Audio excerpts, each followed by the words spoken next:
Tuyến đường ven đê dẫn vào Bến Bạc, quận Tây Hồ.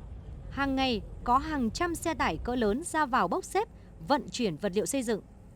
Mặt đường hiện nay đang bị cày nát, nắng thì bụi mù mịt, mưa thì lầy lội, ảnh hưởng nghiêm trọng tới an toàn giao thông tại khu vực. Không riêng khu vực Bến Bạc, tình trạng tương tự cũng diễn ra tại các tuyến đường thuộc huyện Đông Anh và thị xã Sơn Tây. Nhiều xe tải có dấu hiệu chở quá tải, che chắn sơ sài, làm vật liệu rơi vãi xuống mặt đường. Sự việc dù kéo dài suốt nhiều năm, nhưng đến nay vi phạm vẫn chưa được ngăn chặn hay xử lý triệt để, gây hư hỏng hạ tầng và an toàn giao thông trên địa bàn.